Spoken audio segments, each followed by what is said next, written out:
यापूर्वी परिस्थिती अशी कधीही महाराष्ट्रात नव्हती। महायुतीची घोषणा झाली आहे तरी ठाण्यात मात्र नमो भारत नमो ठाणे असे उल्लेख करून भाजपाचा प्रचार सुरू झालेला आहे सगळा ठाणेमध्ये। आता ह्यावर मी काय करू? कोणी नमो म्हणो, कोणी सुमो म्हणो, कोणी रमो म्हणो, तो त्यांचा प्रश्न आहे, कोणाला काय लढायचं आणि करायचं आहे। पण एक आहे की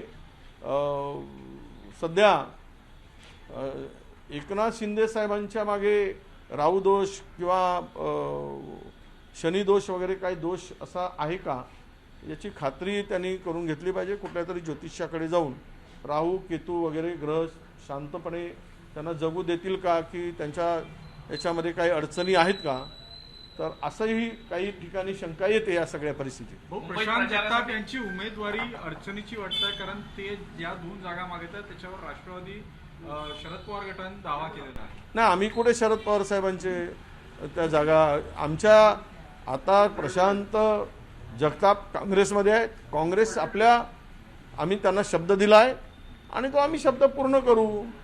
आवश्यकता पडली तर तिकडे द्यायचं नाही द्यायचं तो त्यांचा पक्ष आहे, पण आम्हाला द्यायचा आहे तो आमचा अधिकार आहे। त्यामुळे मला नाही वाटत की काही अडचणी येतील।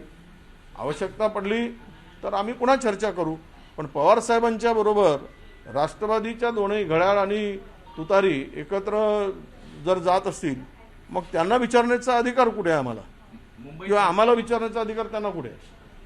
मुंबईत प्रचारासाठी जर योगी आणि मैथिली ठाकूर येणार असेल तर भाजपनं काय केलं असं संजय राऊत मुंबईत प्रचारासाठी योगी आणि मैथिली ठाकूर जर येणार असेल तर भाजपनं काय केलं असं संजय राऊत विचारतात। बरोबर आहे ना, स्थानिक निवडणुकामध्ये जर त्या योगींची आवश्यकता आहे आणि गरज आहे तर मग ह्यांचं अपयश आहे।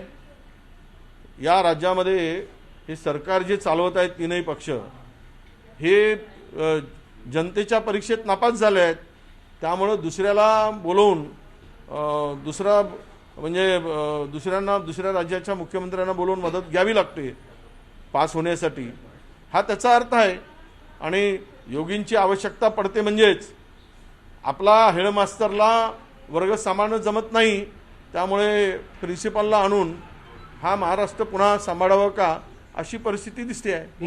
एका पद्धतीने उत्तर भारतीय वोट बँककडे लक्ष केंद्रित करण्याचा भाजप प्रयत्न करतो। उत्तर भारतीय सगळे वोट बँक मोठी आहे मुंबईत। नाही, हे निवडणुकीमध्ये भारतीय जनता पक्षाचं ध्रुवीकरणाचा